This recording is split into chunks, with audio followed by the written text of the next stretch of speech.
আসসালামু আলাইকুম ওয়া রাহমাতুল্লাহি ওয়া বারাকাতুহু। প্রিয় ভাই ও বোনেরা, এমন তিনটি আমল আছে যেগুলো যদি একজন মুমিন আন্তরিকভাবে নিজের জীবনে ধারণ করতে পারে, তাহলে তিনি আল্লাহর সাহায্য, হেফাজত ও রহমতের আশা করতে পারেন ইনশাআল্লাহ।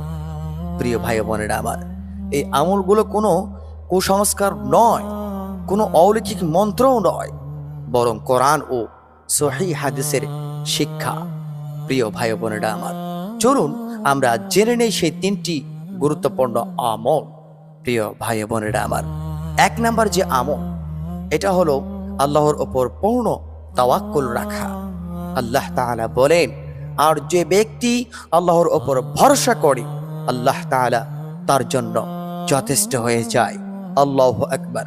এর অর্থ এই নয় যে মানুষ চেষ্টা করবে না, বরং একজন মুমিন হালাল উপায়ে সর্বোচ্চ চেষ্টা করবে, তার ফলাফল আল্লাহর হাতে সুপর্দ করবে। প্রিয় ভাই ও বোনেরা আমার, দুই নাম্বার যে কথাটি বলবো, তাকওয়া অবলম্বন করা। আমার আল্লাহ সুবহানাহু ওয়া তাআলা পবিত্র কোরআনুল কারীমের মধ্যে বলেছেন যে আল্লাহ সুবহানাহু ওয়া তাআলাকে ভয় করে তিনি তার জন্য উত্তরণের পথ বের করে দেন এবং তাকে এমন উৎস থেকে রিজিক দান করেন যা সে কখনো কল্পনাও করতে পারে না। আল্লাহু আকবার।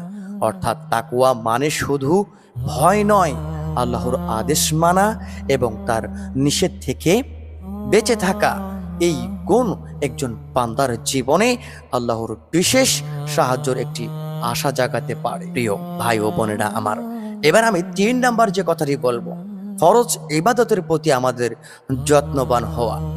রাসূলুল্লাহ সাল্লাল্লাহু আলাইহি ওয়াসাল্লাম বলেছেন, আল্লাহ তাআলার পক্ষ থেকে বর্ণনা করেছেন যে আমার বান্দা ফরজ ইবাদতের চেয়ে অধিক প্রিয় কোনো আমলের মাধ্যমে আমার নৈকট্য অর্জন করতে পারে না।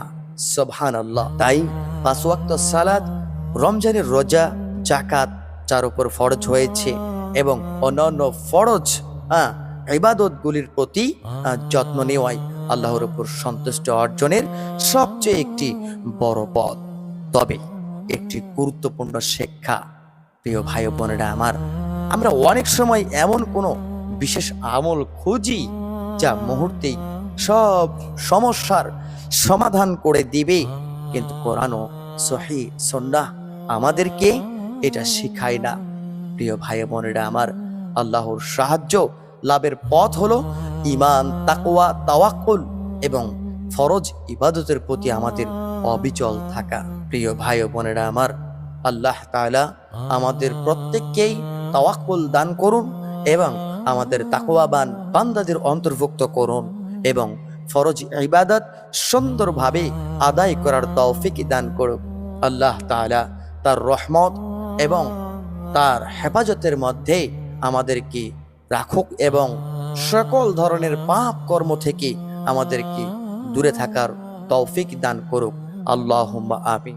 প্রিয় ভাই ও বোনেরা আমার, ভিডিওটি যদি আপনার উপকারে আসে তাহলে একটি লাইক করুন, শেয়ার করুন এবং সাবস্ক্রাইব করে বেল আইকন অন করে রাখুন। ইনশাআল্লাহ আমরা কোরআন ও সহিহ হাদিস ভিত্তিক আরো উপকারী ভিডিও নিয়ে আপনাদের সামনে হাজির হব। কমেন্টে লিখুন, আল্লাহই আমার জন্য যথেষ্ট, তিনি সর্বোত্তম কর্মবিধায়ক। ভালো থাকবেন, সুস্থ থাকবেন। দেখা হবে অন্য একটি ভিডিও নিয়ে। আসসালামু আলাইকুম ওয়া রাহমাতুল্লাহি ওয়া বারাকাতুহু।